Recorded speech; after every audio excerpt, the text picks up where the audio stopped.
بسم اللہ الرحمن الرحیم۔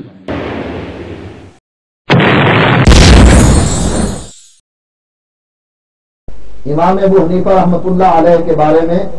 کتاب المجروحین جلد نمبر 3 صفحہ نمبر 73 پر جو ابو حاتم کی کتاب ہے اس میں امام ابو حنیفہ سے یہ بات مروی ہے۔ یحییٰ ابن حمزہ اور سعید بن عبدالعزیز کہتے ہیں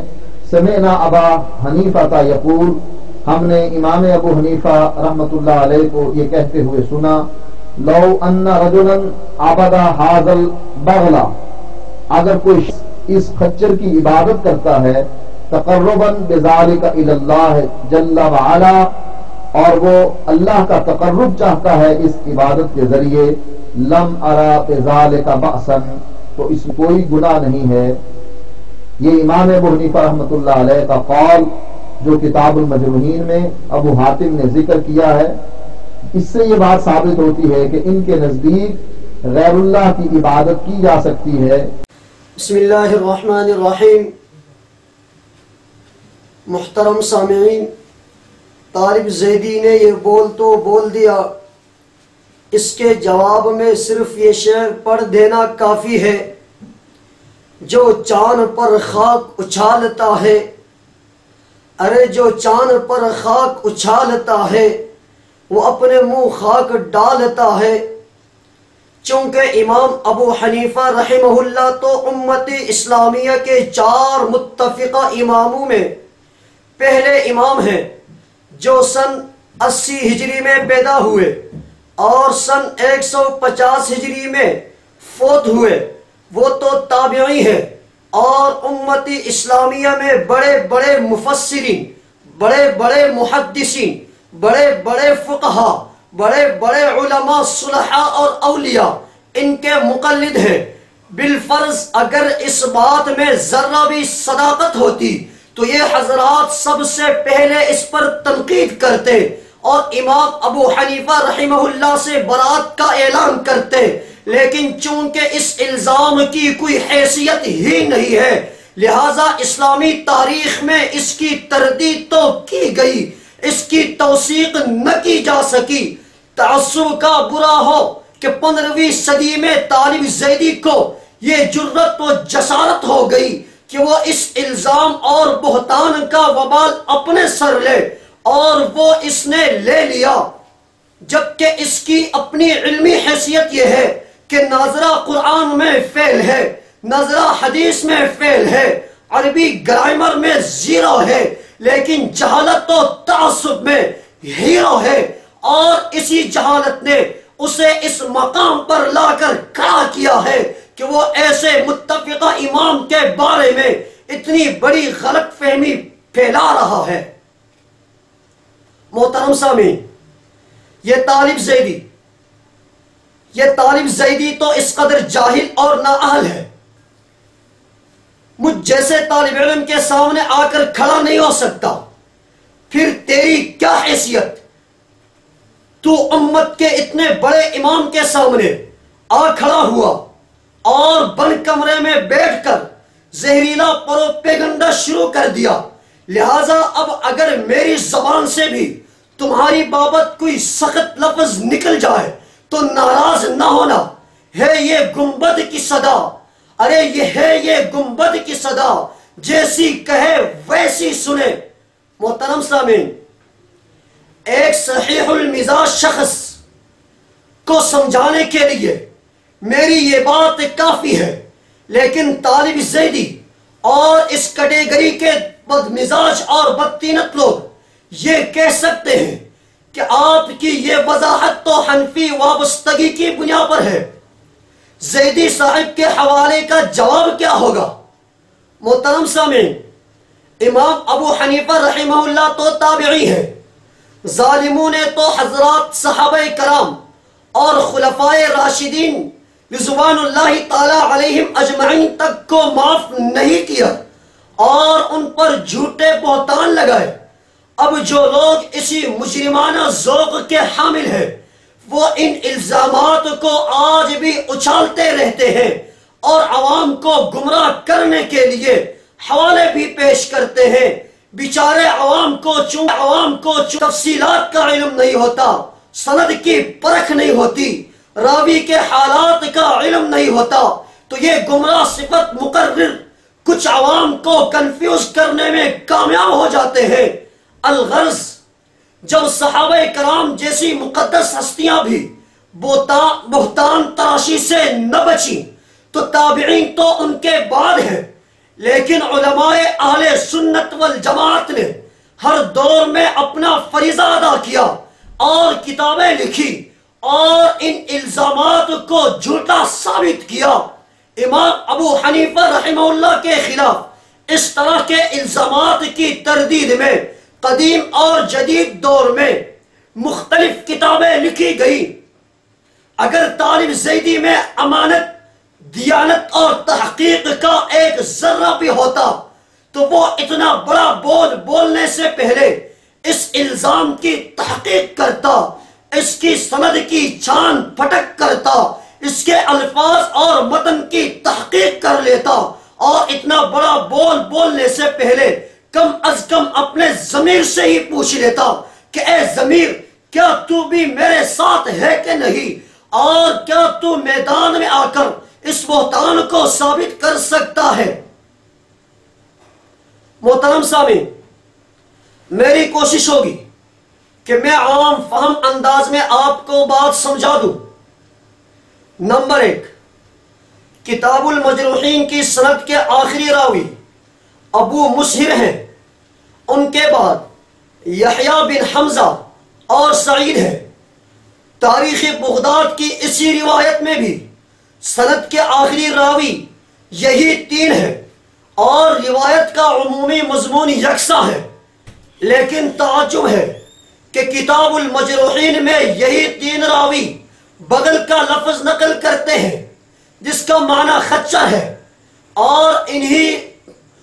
انہی کی روایت جب تاریخ بغداد میں نقل ہوتی ہے تو بغل کی بجائے نال کا لفظ نقل کیا جاتا ہے جس کا معنی ہے جوتی۔ تو کہاں خچر اور کہاں جوتی، کون سا لفظ صحیح ہے اور کون سا غلط؟ یہ صورتحال بتا رہی ہے کہ یہ واضح جھوٹ اور بہتان ہے،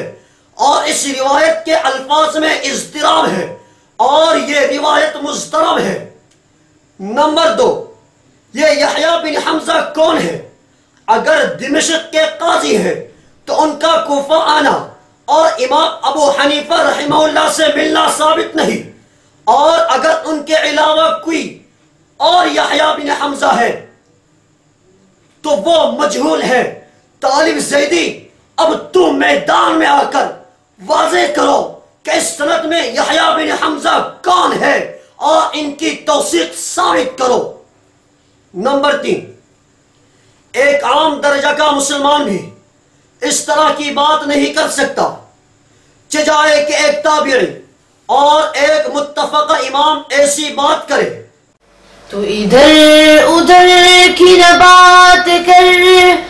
تو ادھر ادھر کی نہ بات کر، یہ بتا کہ قافلہ کیوں لٹا۔ تو ادھر ادھر کی نہ بات کر،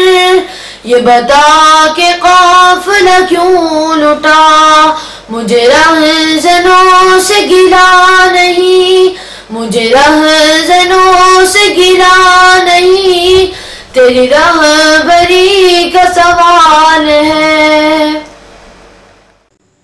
محترم سامعین، یہاں ایک حوالے کا ذکر دلچسپی سے خالی نہ ہوگا۔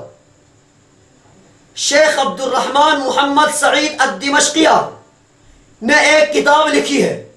جس کا نام ہے احادیث یحتج بها الشیعۃ، یعنی وہ روایات جن سے شیعہ استدلال کرتے ہیں۔ اس کتاب کی جلد نمبر 1 صفحہ نمبر 420 پر انہوں نے اسی روایت کو نقل کیا ہے جس کو طالب زیدی نے بنیاد بنا کر امام ابو حنیفہ رحمہ اللہ کی طرف شرک کی نسبت کی ہے، اور شیخ عبد الرحمن کے بقول شیعہ اس روایت کو بنیاد بنا کر امام ابو حنیفہ رحمہ اللہ پر تنقید کرتے ہیں۔ اب طالب زیدی صاحب سے ہمارا سوال یہ ہے کہ آپ کی یہ تنقید اس دور میں کی گئی تھی جب آپ کی داڑھی کالی تھی اور آپ کو ڈھنگ سے کاغذ پکڑنے بھی نہیں آتے تھے، تو کیا اس وقت آپ شیعہ ہوا کرتے تھے یا سنی؟ دو رنگی چھوڑ دے یک رنگ ہو جا، دو رنگی چھوڑ دے یک رنگ ہو جا، سراسر موم ہو یا سنگ ہو جا، سراسر موم ہو یا سنگ ہو جا۔ طالب زیدی جتنے بڑے بڑے بول بولتا ہے اس کا قد اس سے بہت ہی چھوٹا ہے۔ کہاں امام اعظم ابو حنیفہ کی شخصیت جو تابعی ہے اور امت کے ایک بہت بڑے طبقے کے امام ہے، اور کہاں یہ طالب زیدی جو ناظرہ فعل ہے اور علم سے پیدل ہے، وہ تو اس قابل بھی نہیں کہ میرے سامنے آ کر کھڑا ہو سکے، پھر اس کی کیا حیثیت کہ وہ ایک امام پر تنقید کرے؟ کیا اسے معلوم نہیں کہ چاند پر تھوکا ہوا اپنے منہ پر ہی آتا ہے؟ بقول شاعر، بڑھے جس سے نفرت وہ تقریر کرنی، بڑھے جس سے نفرت وہ تقریر کرنی، جگر جس سے شک ہو وہ تحریر کرنی، بڑھے جس سے نفرت وہ تقریر کرنی، جگر جس سے شک ہو وہ تحریر کرنی۔ یہ ہے سلفیوں کا تمہارے طریقہ، یہ ہے سلفیوں کا تمہارے طریقہ، یہ ہے رہبروں کا تمہارے سلیقہ، یہ ہے رہبروں کا تمہارے سلیقہ۔ طالب زیدی صاحب، اگر آپ امام ابو حنیفہ رحمہ اللہ پر تنقید کی جسارت کر سکتے ہیں تو پھر آپ بھی ہرگز اتنے مقدس نہیں کہ آپ کی ذات پر بات نہ ہو سکے۔ وہ شیشے میں اپنا ہی منہ دیکھتے ہیں، وہ شیشے میں اپنا ہی منہ دیکھتے ہیں، وہ شیشے میں اپنی شکل دیکھتے ہیں، وہ شیشے میں اپنی شکل دیکھتے ہیں، برے کو برا منہ نظر آ رہا ہے، برے کو برا منہ نظر آ رہا ہے۔ طالب زیدی صاحب، دوسروں پر کیچڑ اچھالنے کی بجائے آئیے آپ کی ذات پر گفتگو ہو، آپ کے علمی معیار پر بات ہو، تاکہ دنیا کو پتہ چل جائے کہ آپ عالم ہیں یا جاہل، آپ ناظرہ پاس ہے یا ناظرہ فیل، آپ دیکھ کر بھی صحیح حدیث پڑھنے کی اہلیت رکھتے ہیں یا نہیں، آپ عربی گرامر سے واقف ہے یا پیدل۔ میں تمہاری ہی تقریر سے 10 آیتیں پیش کر کے ثابت کروں گا کہ تم ناظرہ فعل ہو، تم اس کا جواب دینا۔ میں تمہاری ہی تقریر کے 10 کلپ سنواؤں گا اور ثابت کروں گا کہ تمہیں دیکھ کر بھی حدیث پڑھنی نہیں آتی، تم اپنا دفاع کرنا۔ میں تمہاری ہی تقریر کے کلپ سنواؤں گا کہ تم عربی میں 0 میٹر ہو، تم اس کا جواب دینا۔ میدان میں آؤ تاکہ جھگڑا ختم ہو جائے اور لوگ تمہاری حقیقت اور اصلیت جان لے اور چین کا سانس لے۔ جب میدان میں آؤ تو اپنے دوسرے بھائی توصیف زیدی کو بھی ساتھ لے آنا۔ اپنا علم و عمل تم اگر دیکھتے، ارے اپنا علم و عمل تم اگر دیکھتے، پھر کسی میں نہ کوئی کمی دیکھتے۔ زیدی برادران، اس 1 مہینے کے اندر ہمیں مطمئن کریں، ورنہ آپ کے سامعین یہ نتیجہ نکالنے میں حق بجانب ہوں گے کہ تم دونوں بھائی خصوصاً اور باقی لامذہب عموماً دوغلے ہیں، چال باز ہیں، مفاد پرست ہیں، رنگ بدلتے ہیں،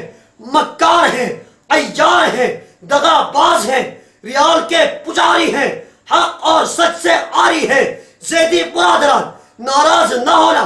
اور اگر ہو بھی جاؤ تو میں نے تم سے چندہ نہیں مانگنا۔ اگر تم امت اسلامیہ کے ایک جلیل القدر امام حضرت امام ابو حنیفہ رحمہ اللہ پر شرک کا الزام لگا سکتے ہو تو پھر تم بھی کوئی مقدس گائے نہیں ہو کہ تمہیں تمہارے ہی کرتوتوں کا آئینہ پیش نہ کیا جا سکے۔ ہے یہ گنبد کی صدا جیسی کہے ویسی سنے، بلکہ تم تو اس سے بھی بہت زیادہ کے مستحق ہو۔ بقول شاعر اپنا چہرہ اگر تم کبھی دیکھتے،